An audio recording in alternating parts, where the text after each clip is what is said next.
A long time ago, in a galaxy pretty much identical to this one, some pointy headed nerds built the foundation of the internet. One of those pointy headed nerds was the CEO of Mozilla, a co founder of the Firefox browser, and the creator of JavaScript. Today, he is the creator of the Brave browser, a wonderful privacy based alternative to Chrome and the rest of the corporate browsers. His name is Brendan Eich, and he joins us to discuss the early days of the web, the mess that he helped create, and how he is helping to clean it up and lead us into a decentralized Web3 world. Join us for a discussion with this brave legend on our Pioneers Get All the Arrows, episode number 653 of the Bad Crypto Podcast. 5, 4, 3, 2, 1, 0, ignition. Who's bad?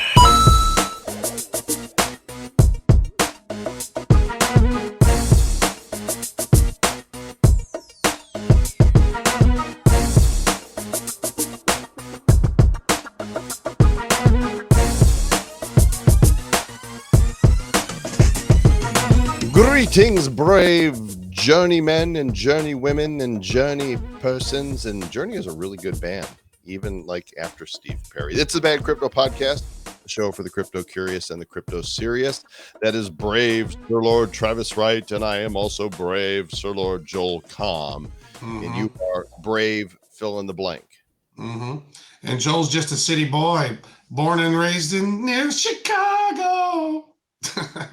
Very nice. This is a fun episode, guys. I mean, long time coming on this one. I don't know. Joel and I were having a conversation after we interviewed Brendan, and we were like, who is comparable to this guy, right?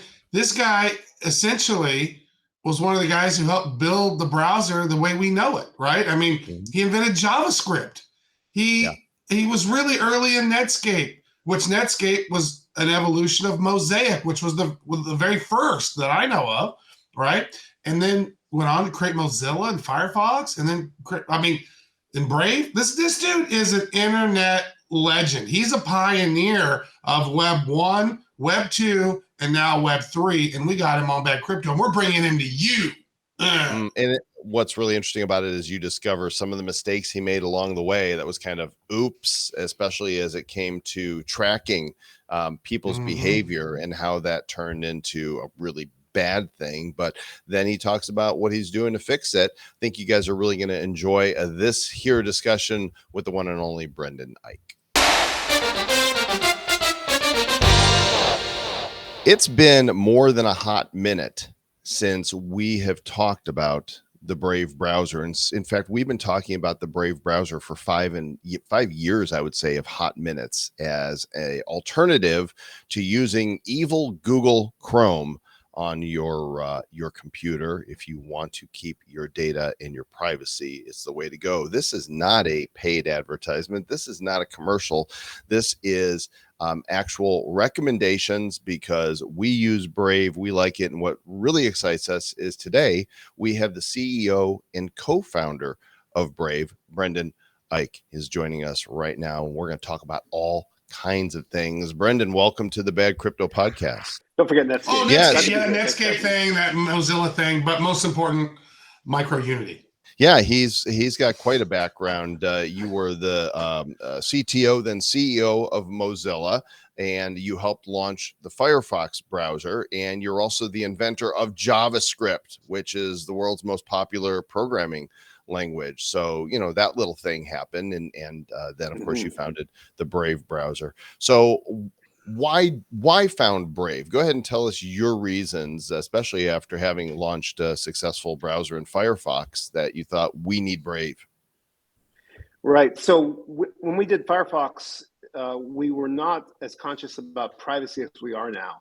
And we did this search deal with Google, which at the time was a great search engine and hadn't become a big alphabet company full of all sorts of different businesses that all seem to be lost leaders for the ad exchange business, which is the main revenue leg of Google. We also, and in Firefox, we let the privacy conscious users build extensions for themselves and then grow those extensions. We called them add-ons back in the day. So when I left Mozilla, I sat for a long time thinking about two big problems. One is that browsers, if they get successful, tend to be captured by a big tech company, like a search company, which is really an ad exchange like Google, or in the 90s by an operating system company, which is really a Word and Excel Office suite company, and that was Microsoft.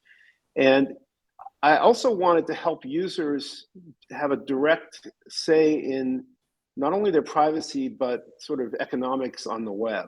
And users, if they're just eyeballs to be counted in favor of ad traffic or ad revenue, they're not treated as first parties or principals in the economics. They're just kind of farm animals that get sheared of wool every spring and shiver. And that's how people in the 90s talked about users. They were eyeballs. You were monetizing eyeballs. User attention was creating a new data economy. Data was the new oil, which is a nonsense statement if I've ever heard one. And with Brave, I wanted to do something that was much more direct. It put users directly in the revenue share for private ads if they wanted. It allowed them to directly transact on blockchains with other parties. If you send money to people, support your favorite YouTuber. So, the disintermediated fan creator economy that's risen was on my mind. And to do both of those things, privacy and I would say direct economic user first participation, required thinking about how to marry cryptocurrencies and security, including privacy. Right on. So, it's always been fascinating, being Joel and I have both been in the internet since the beginning, really. I mean, Joel was one of the first, 10,000 websites that was created or something like that with World Village. I got online in 96, but I've been paying attention to things. And so, I remember AOL buying Netscape. I remember when Bill Gates didn't even think that Netscape was even something to be concerned about, and they didn't even have a browser yet. So this is really early on. So you're really early on in Web 1. I would almost say you were in Web 0.5, right? Mosaic became Netscape. Mm-hmm. I keep wanting to say Netflix. If I say Netflix, just smack me. It's not intentional. So it's like, what did that really early internet sort of teach you? Because you were the chief architect. You were building stuff really early with Netscape. So how did that sort of form, and maybe how did that get into JavaScript? Because you've built some really kick-ass foundational things for the internet that we all use today, and many of us probably take that for granted. Well, thank you. As you mentioned, I was at MicroUnity one more year than I should have been, so I missed the founding of Netscape. I came in the second year, pretty much second chronological year of age.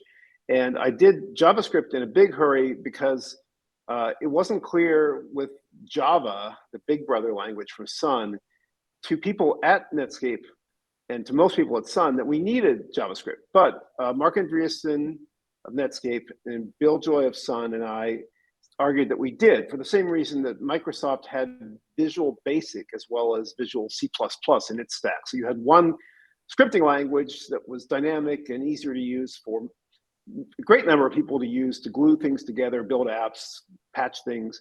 And you had a more expert language for the component builders. So that was the idea behind JavaScript.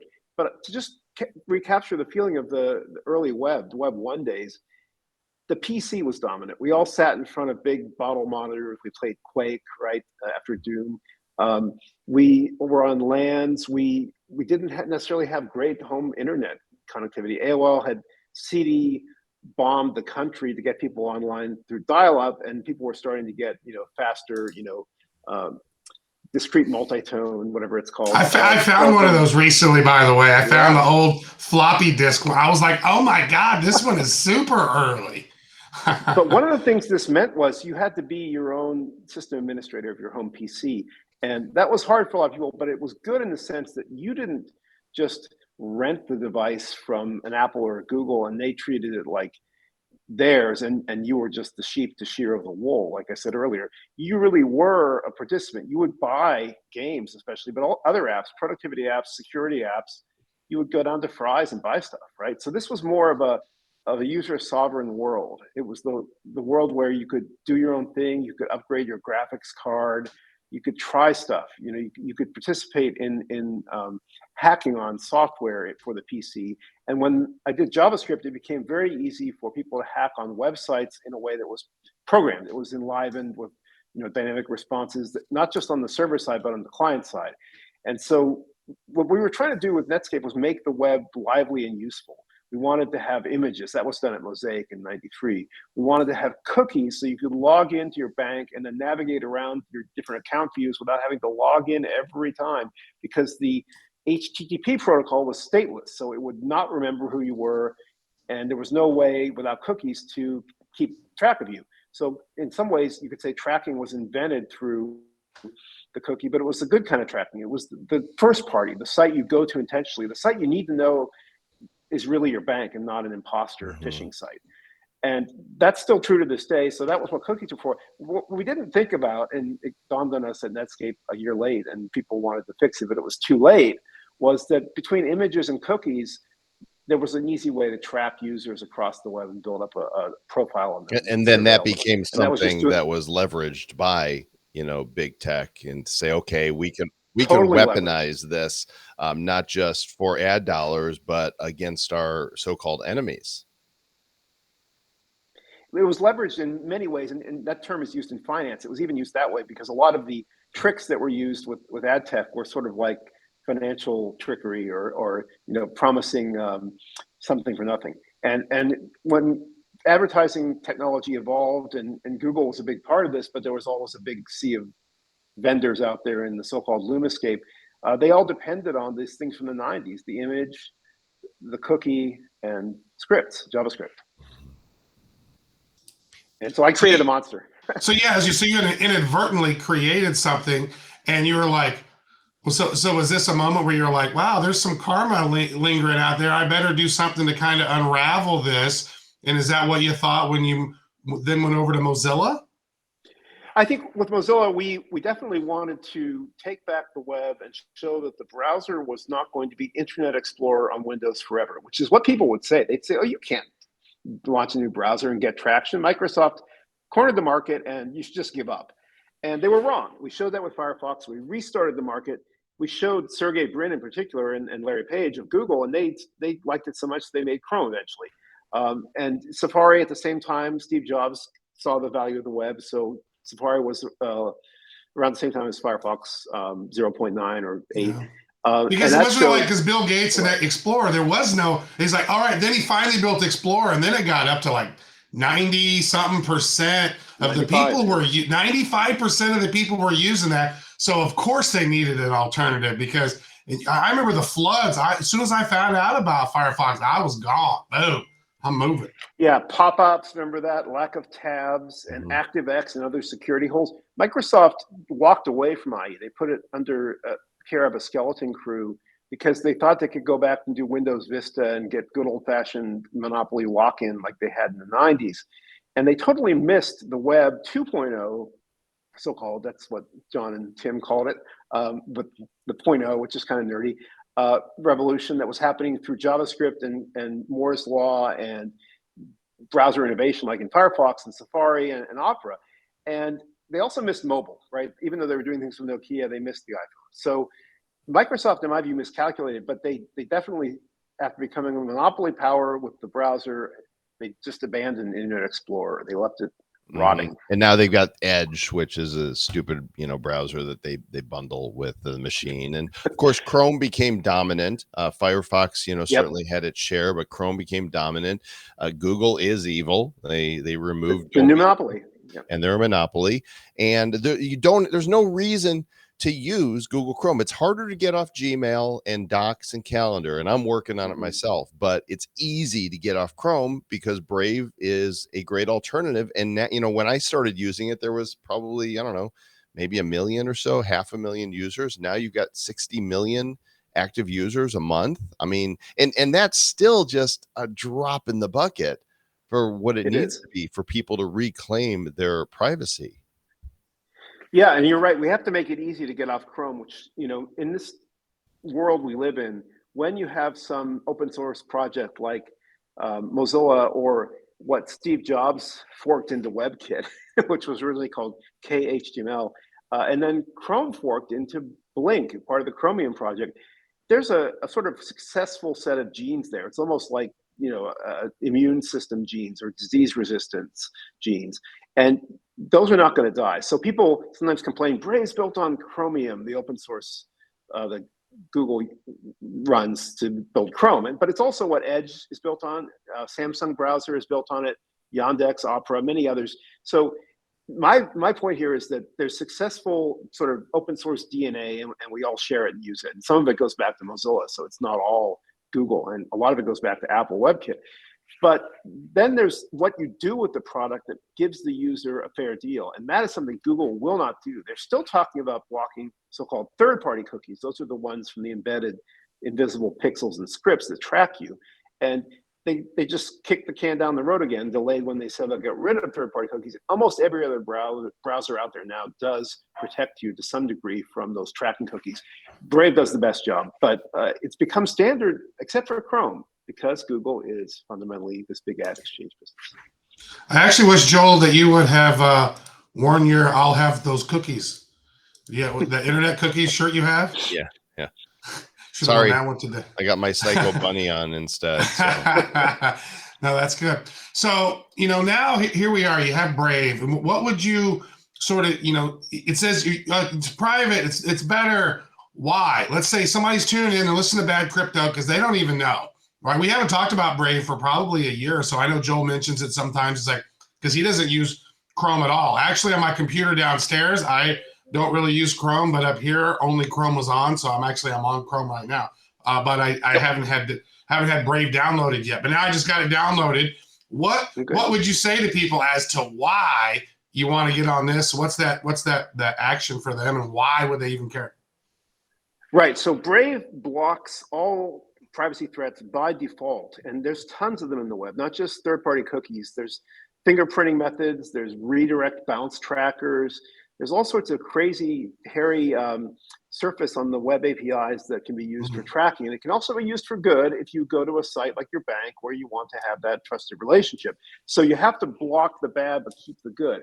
This is an ongoing research and development agenda, and we do it, and you see it in the product in the form of Brave Shields. It's the lion shield at the right end of the address bar.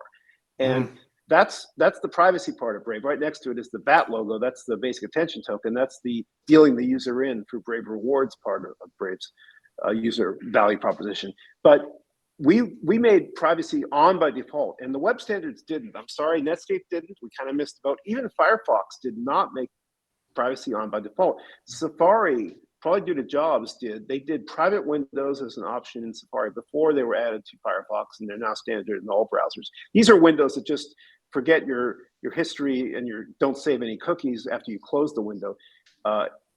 And that's not enough. It doesn't give you network privacy. It doesn't protect you from this tracking and privacy threat that is out there through ads. So we've made privacy by default happen for all the tracking threats. This blocks all the ads. We block the YouTube pre-roll ads. So Brave is the best YouTube app out there, by the way. This is something people are starting to appreciate. As YouTube adds more ads.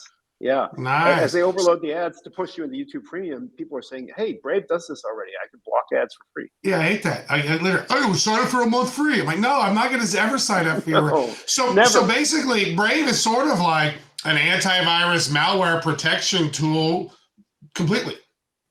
That's right. In fact, malware went into ad tech. The malware distributors wanted to get machines taken over for ransomware, originally for botnet conversion to do ad fraud. So they would put little exploit kit scripts hidden inside real ads they would pay to run in cheap slots on online sites. And that's one of the threats we block. So there are actual dangers out there. People could track you, surveil you, spy on you, or bully you. There's malware distribution too. But just a privacy raid also hurts you because we hear about data breaches every year. So all these ad tech vendors are trying to profile you for their own business, their own exit to some bigger company, their own return on the venture capital investment. Most of that's dying now, and it's consolidated around Google and a few other big players, Facebook, Meta. But this privacy cost is not just that you might have a data breach or you feel spied on, you feel retargeted by creepy ads. It's also that those scripts that keep running to target you and place those ads burn your battery, especially on mobile, because they're running the radio a lot more, like 40% more than if you block them. And so you get a real performance win in page load and rendering. You get a real battery savings with Brave. And this has been measured independently by an outfit in the UK called Green Spectre. In 2019, they showed a nice chart on Android. Brave was the winner in terms of battery savings. And our own research team studied this and came to the same results. So it's an honest result. We block so many scripts and reduce the traffic on the net. And this also could eat into your data plan if you pay for that. And everybody does pay ultimately somehow. That there's a real savings to the privacy. The privacy means power or battery savings. It means faster page load performance. Well, and there's a lot of things that are built into the browser that I really like. When you go to the settings, I like that you continue where you left off. You can easily import all your bookmarks from, wherever you have them. So you can go to Chrome and export your whole HTML file and import them and organize them here. You've got rewards for if you decide to watch ads, but you've also got, a built-in wallet. You've got built-in IPFS, which is useful for NFTs. There's a lot of functionality. I've only encountered, I think, one Chrome extension that didn't work in my Brave browser, but all the extensions for all my wallets and LastPass and all those things, MetaMask, they all work great. They should. We took out the Google account system support that extensions can use, but most don't, because that's actually a tracking vector too. When Google realized that people weren't logging into the browser, you used to be able to log into Chrome in the upper right corner. They said, well, darn it, we'll just log you in to our, the browser. Anytime you log in any tab to YouTube or Gmail or one of our other login services, and that tracks you across all tabs. So Google turned Chrome into spyware. They made it part of their ad business. And I can understand this. They have to do this as a public company, but that's the opposite of what we want. So we ripped out all that Google account tracking, and that may be what broke that extension you mentioned. So I want to talk a little bit more about mobile, right? Because it would seem to me that you're using desktop or you're on a laptop, Brave is a great solution. But if you're using your mobile device, which everyone is, it almost seems like Brave's pretty much the only solution, because it speeds everything up. It kills your battery less, right? So it's like, if you can maybe talk a bit more about mobile, because I think that's just completely brilliant what you guys are doing. Yeah, that's where the real battery savings comes in, because all this ad scripting overload that we block really does run the radio. And the radio is the number 1 or 2 consumer of the battery. The screen is usually the number 1 consumer, but when you load a bunch of scripts in Chrome, it's going to go crazy on your radio, and that's going to drain the battery. So it's also going to delay page load. Sometimes, because the mobile web came later, a lot of the publishers didn't update their designs well. Many have by now, but you'd have pages on mobile that would never load because of all this crazy scripting and ad tech. So we block all that, and there's a huge savings to your battery. It makes the page load faster. It's much more responsive. We do a great job with YouTube. So I keep an eye on the YouTube app just for misery and to see what the pre-roll ads are and keep up with the Joneses, but it's a bad app. So in Brave, we have something we're bringing to Android. It's already on iOS called Playlist. If you load a YouTube video or another video on a different site, you'll see a button up in the address bar on the right to add the playlist. And you can open that video in the playlist, and it, for me, seamlessly switches over to a custom video player. There's no ads, and you can save it for watching later. You can play it when you're offline on a train. You can do all sorts of things that you should be allowed to do. You cannot easily get the file out or pirate it, but that's okay. You're just viewing it. This is something that any web browser should be able to do with any web video that's put out in a standards conforming way without DRM, and that's what most of YouTube is. So Playlist is something I encourage people to check out on iOS, coming to Android. It's really great for YouTube. You can save it in Playlist, watch it later. If you get interrupted, you don't have to worry about losing where you were in the YouTube mobile or web app. It's in your playlist. I want to ask something, Joel, I want to follow up on this. Is one of my favorite, online website apps that I've used, and I've actually worked with them in the past, is Cloudinary. And what I like about Cloudinary is, like, if I'm on my mobile device, I don't need a high-res image to download, right? I don't need a huge video to download. A lot of times these websites are so filled with just, it's set up for something that's 4K, and here I am looking at it on something, that's super Right. small. And so is that something you guys are going to be integrating or something similar to that? Because it's almost like the automatic resizing of things saves so much space. We've looked at it.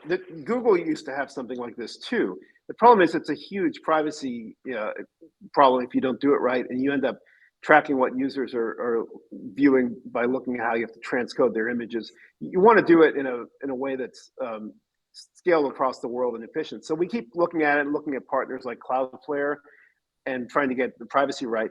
But what we mainly benefit from is just blocking so much stuff. So what we've found, by the way, in doing something called Brave News, which is another one of those batteries included features in Brave, if you scroll up the bottom of a new tab page, you'll see a news feed, and it's matched on your device, just like the private ads and rewards that you can opt into.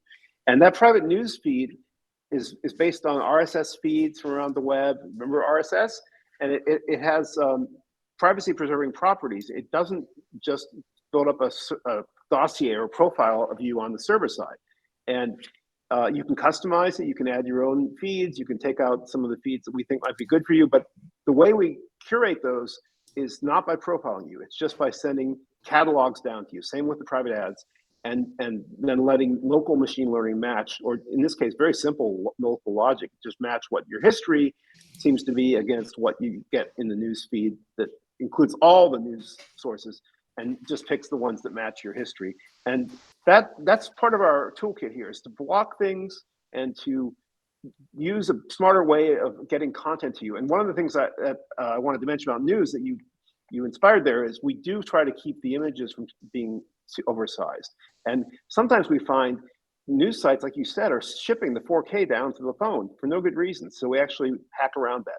So part of Brave's toolkit is to be a muscular client that has a lot of sort of smart filter rules that we can update quickly in a day or two to shield your privacy, to get the right image sizes to you, to block things and save your battery. So if I'm showing my screen here right now, and you can see on this browser, I've had 8,061 trackers and ads blocked, saved 283.2 meg of bandwidth and 7 minutes of time. This is a computer I've had for just a few weeks, so this is a new install, yes, which is why my Brave rewards are new. I just looked at my my iPhone, and on here, my Brave browser says 96,000 trackers and ads blocked, almost 3 gig of estimated data saved, an hour of time, and I've got rewards in my Brave wallet as well. So let's talk a little bit about that, the rewards, the attention token, and how we earn that and how it's used within the ecosystem. So when I said I created a monster, I meant it. The worst part about JavaScript's role in ad tech was that it was something where the browser was actually in the middle of all these ads being placed and all the tracking happening first that targeted you. And then depending on what ads you viewed or the cheating that they do to try to say that you viewed an ad when you didn't, JavaScript was involved there too. So I felt like Dr. Frankenstein a bit, right? I had to kill my monster because that was not only draining your battery and exposing you to all the threats we talked about, you weren't dealt in as a real person who should be given part of the revenue. So from the beginning with Brave, I wanted to deal the user in to show, not just tell, that we put the user first. A lot of upstart browsers and privacy products will say, our privacy is the best and we put the user first. But talk is cheap. If we actually pay you at least as much as we get from the gross ad revenue, then that, I think, aligns our interests and it avoids these conflicts of interest that the big tech companies have, where they become adversarial toward their users in order to serve their shareholders and their bottom line. So we do that with Brave Rewards. It's an optional system. We started out with Bitcoin, and this was in 2016. We built a system where you could bring your own Bitcoin and you could send it to creators, website owners, really, who'd signed up with us. And it was pretty much direct. It was through multi-sig wallets that BitGo helped us with. So there was good security and no Brave custody in the middle. It was like a 2 of 3 multi-sig scheme. But we found that between the Bitcoin block size issue and the congestion in 2017, And the fact that people want to hold Bitcoin, because if you had Bitcoin back then, you don't want to send it to some random publisher. You want to keep it because it's worth a lot more now, even with current market. So we realized we needed a new smart contract system and a new approach that included the browser as an element in the system, because you cannot do ads and attention and privacy on a blockchain. Public blockchains, unlike Zcash with shielded transactions, but in general, distributed public ledgers or decentralized public ledgers are public. And that means that you can fingerprint the user by looking at transactions over time. Chainalysis does this. People discover who was behind the Mt. Gox hack or where the funds went, things like that. People are looking at where FTX got its funds and where they might have gone. So there's a sort of problem for privacy if you try to do everything on chain. Also, like I said, it got expensive on Bitcoin in 2017, got expensive on Ethereum after that. So we always included the browser as sort of a ultimate edge in our decentralized system, where each browser, each supercomputer in your pocket or your laptop can do a lot of local processing to match ads against the catalog and to mint zero knowledge proofs or sign blind signature certificates. And this is at low cost, but it can preserve your anonymity, it can keep you shielded, and yet deal you into the revenue flow. And that's what we built with Brave Rewards. It's an opt-in private ad system. You can also add your own funds. You can tip or give a recurring monthly contribution to creators. We've got, I think, 1.3 million creators signed up. A lot of them are YouTubers because they either never got monetized or they got demonetized without being kicked off the platform. But YouTube's still where the videos are hosted well and the comments are. So we provide those creators an alternative means for their fans to support them. And that is the fan to creator direct flow I mentioned. And once you form a relationship with that creator, you could even go direct through your self-custody Brave wallet to their creator's wallet on chain, on a fast chain with low fees if you wanted to. So we're paving the way toward usable self-custody and direct peer-to-peer crypto through Brave Rewards. We're getting users from a very large funnel, up to 60 million. It's been fluctuating on the monthly actives, so it's kind of a difficult number. I can explain more. And we're getting those users funneled into crypto. And in winter or summer or nuclear winter, where whatever happened to FTX, whatever happened there is causing a real chill right now. We're bullish on crypto, and we think in the long run, this is the right way to advance the user's interests above all the central powers. Yeah, just scroll down on your website, basic attention token. You can see you still have FTX there. So you need to change that to WTF. Probably best.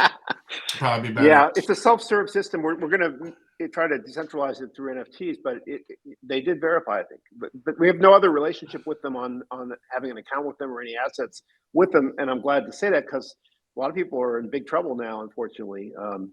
And it's a real hit to crypto. Yeah. So there's no exposure for you. Okay. Right.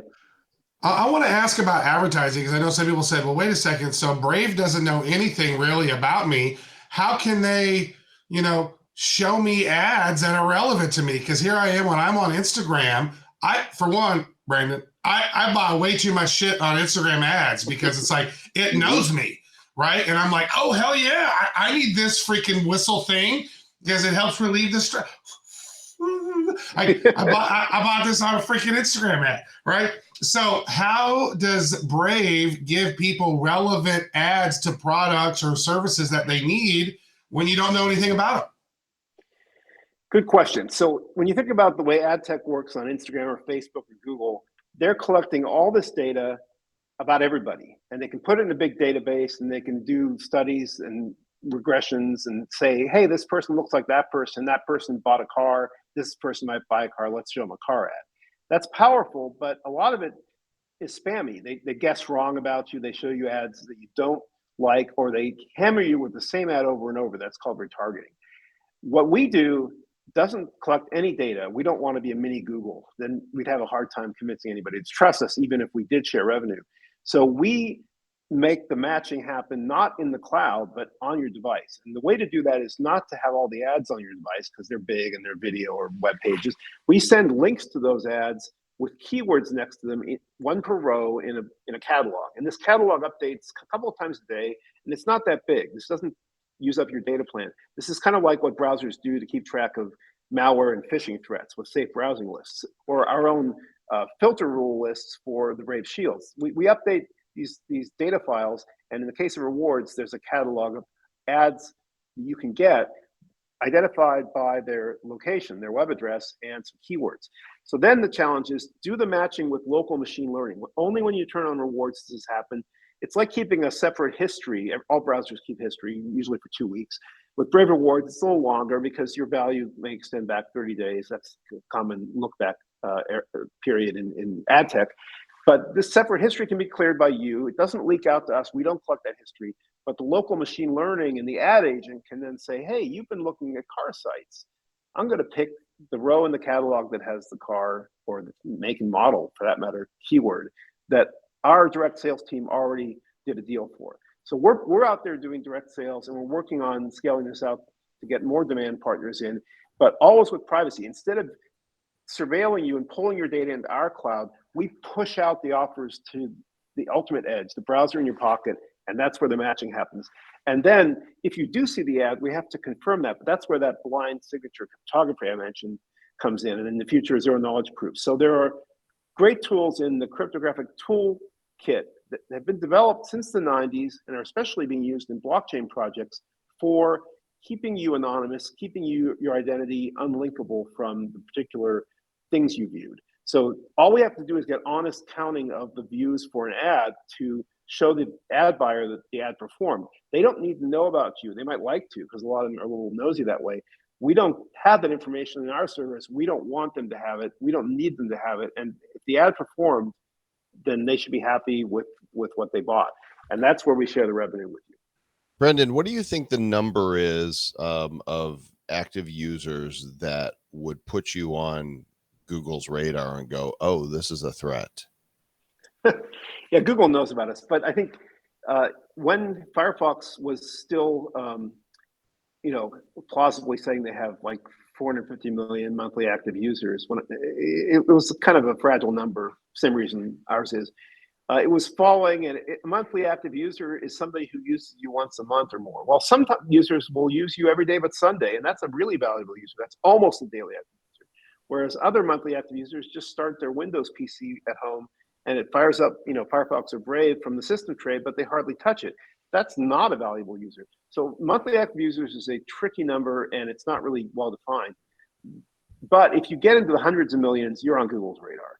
You get 60 million around there like we have, you're on Google's radar. So how do we, this next step, this has got to be the question that, is on your mind as you're going to sleep every night, is how do we get to, 100 million, 250 million, a billion? How do you attain that? Yeah, I do think about this a lot, because at some point you're up against the device makers, and they tend to put Chrome in there on the Android OS as the default, even though they've been spanked by the European competitive practices regulator for doing that, that they're not supposed to force Chrome as the default. And in the US, there's been similar, concern. On iOS, on the iPhone and iPad, it used to be only Safari could be the default browser. iOS 14, a couple of summers ago, changed this. It was good because a lot of users want Brave to be the default, and finally we could do it. I think it happened in part because of competition. I think it happened also due to some, let's say, moral pressure. Not that politicians are all that moral, but a bunch of Congress people on an antitrust committee sent a letter to Tim Cook, and in that letter they said, you should allow users to make a different browser or mail app be the default. And by the way, Brave's policy guy helped draft that letter. So there's a mix of policy and competition and finding the right partners that we can use to grow and to get a more fair play playing field. And that's on my mind as we get bigger, because the bigger you get, the harder it is to get onto the phones, to replace Chrome. You have to find partners who will help distribute you or offset the distribution cost.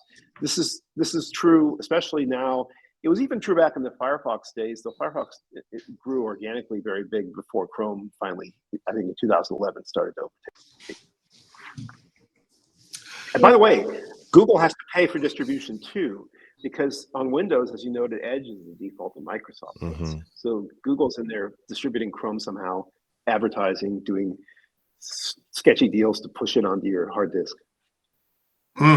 So let me ask you this then. So what do you think is is next? What excites you the most kind of moving forward with Brave? Because you've been here since the very beginning. We're moving into Web3, and you're the one that's helping, in a lot of ways, help content creators own their own content. So you're kind of the Web3 browser in my mind, right? Joel's mind. Joel's a big fan of Brave. He uses it everywhere and yells at me when I'm not using it. And I'm like, oh yeah, I need to get back on that. What am I doing? And so it's like, what are some of those things that like excite you the most about where you're going? Yeah, I think we are aspiring to be the Web3 browser. Nobody knows what Web3 means exactly, but the best way to predict the future is to invent it, like Alan Kay, Xerox PARC fame said. And the general notions around it are solid. There's self-custody, self-sovereign identity, user sovereignty, being able to go direct on a blockchain, being able to use IPFS, for instance, for data storage without any concern that someone out there is going to censor you or some nation state's going to do something dire to you. We also have Tor built into desktop Brave. I don't think that I mentioned that. Tor private windows for network privacy. What excites me about Web3 is that I think crypto gets to go social, and it needs to, right? If crypto is just a bunch of hex addresses and signing transactions, and it's kind of low level and sort of complex, it's like the internet before the web browser, before Mosaic, let's say. It's like the old command line internet I used in the 80s. And email was around then, so it's kind of familiar. But Usenet, we kind of missed the quality era of Usenet. But a lot of stuff like Telnet and FTP kind of died for most people. And that's, I think, what needs to happen with crypto. It needs not to die, but to be abstracted and simplified. So you can do what looks more like an app interaction or a compound transaction, a meta transaction, instead of doing these little detailed signing and confirming transactions with hex addresses.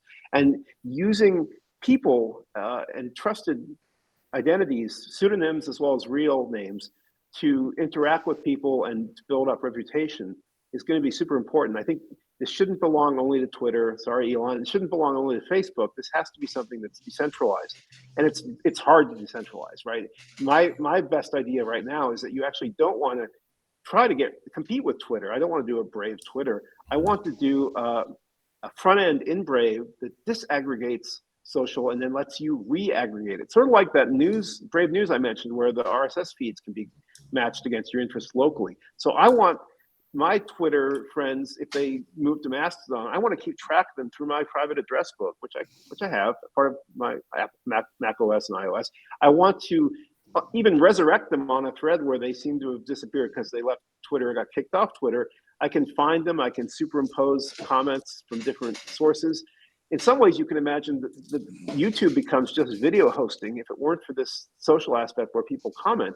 And that could be lifted out of YouTube and into the browser, and the comments could be stored on IPFS or even on your Dropbox or iCloud, because they aren't that big. The personal Twitter posts I do, even with images, is less space than my home, pictures and videos of my kids. So there's something to be said for user first that uses all the tools. It uses your private cloud. It uses IPFS, which is not a blockchain, but it is a peer-to-peer network. It uses blockchains. It uses, the browser storage. It uses the browser's ability to compose and decompose or disaggregate content. Well, I'm gonna preach at everybody and say, if you're still using Chrome, you don't need to. It's a real easy switch, gang, to export your bookmarks and then bring them into Brave. Go to brave.com. You can download it right here, and you're a hero, Brendan. So much so that when we did Blockchain Heroes all those many years ago, I've got to show you this. One of the heroes was inspired by you. His name was Courage. And he's got some, look at the thighs on this guy here. I mean, he's like all muscle. He didn't skip leg day. No, not at all. Well, dude, we appreciate you coming. Those are some serious pecs too, by the way. I want to say I admire that, how swole you are over there, Courage. Yeah, I used to lift, though I wasn't eating as right as I came to be later in life. Now I eat too well. So. That's good. Well, it's easy to do. We really appreciate it, brother. Thank you so much. Thank you for having me. A lot of fun. Always great to talk to the movers and the shakers of the technology space. What an honor to speak to Brendan. He's also a real down-to-earth, humble dude, in spite of all of his massive accomplishments. I loved it. I like to have him on again. This dude's killing it.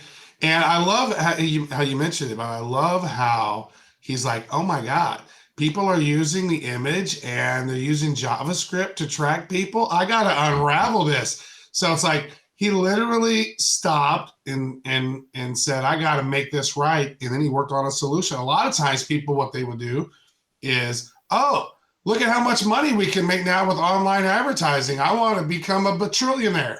And but instead he said, no, let's give this money back to the people. Let's build a better solution, and we're going to do it together. And to me, like this dude's way up here in my book. Yep. Now, those you can't see, that's like I just raised my arm high. It's way up there. You it's raise it off so the high. video screen. It's off the It's video so high, screen. I can smell what's coming out from under your. No. I took a shower today. We don't have proof of that. I have proof of shower. POS. Sherpa Derpa, back at you. Sherpa Derpa, Berkey Jerky. So time is running out to get your Bad Crypto Nifty Club membership if you want the Brad Mills NFT. Hopefully you heard that episode number 651 that was released here just a few days ago, and got your Bad Crypto NFT membership card. This is the NFT that we're getting ready to release. Of course, you can't hear it right now, but it is a 2-minute video NFT. It is a bonus add-on to the episode exclusively for those of you in the Bad Crypto Nifty Club. You're going to get this airdropped to you for free. How do you get it? Well, real easy. You need to go to the Bad Crypto podcast site on uncut.fm. It's badcrypto.uncut.fm, and then you're going to go into the NFTs, and I believe right down here at the bottom, that's the one you want. You want the Bad Crypto Nifty Club. 0.002 wrapped ETH. That's all it is. You could pay with ETH. You could even pay with a credit card if you want. Once you've got this, you're in the club, and the free airdrops that we send go to people who are holding these. So what's your excuse? Go get it. They're rare. It says so right here on the screen. I love this. So yeah, go check it out. Hey, what about this? We haven't talked about doing an NFT for Brendan Eich. What if we take a Blockchain Heroes and make a brand new version of it and create a new Courage only for the Uncut folks? Just on Polygon. I like that. I like that. So Yeah. now you got 2 reasons to get your Bad Crypto Nifty Club membership. We're going to create another variation of Courage, Blockchain Hero, and it will be airdropped. This will be our first. Will this be the first Polygon? No, we worked with Limpo and did a few exclusive variations on their platform, but this will be the first one for the Bad Crypto Nifty Club. Yeah, and then all those 60 million people over on Brave better get one because, well, all 60 million couldn't because there's not that many of those Bad Crypto clubs available. But thanks for tuning in. I'm really glad you tuned in. And, Brendan is amazing. I'm really pleased that we had a chance to chat with the guy. Absolutely. And we appreciate you guys. Thanks for bearing with us. Your favorite DeFi, DoFi, your Sherpa and Derpa. I like those names. Make sure you do go review. 5 stars is preferred. And we have a bunch of voicemails that we're going to be playing for you, or maybe we played on the last episode. I can't remember when we used them because we recorded this interview before Monday's news show because we want the news to be current. We're out of order so that we can be in order. And if that makes any sense to you, then you are already following our instructions. Stay back.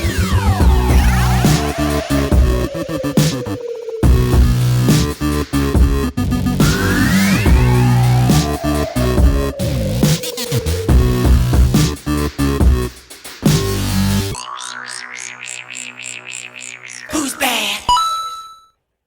The Bad Crypto Podcast is a production of Bad Crypto LLC. The content of the show, the videos, and the website is provided for educational, informational, and entertainment purposes only. It's not intended to be and does not constitute financial, investment, or trading advice of any kind. You shouldn't make any decisions as to finances, investing, trading, or anything else based on this information without undertaking independent due diligence and consultation with a professional financial advisor.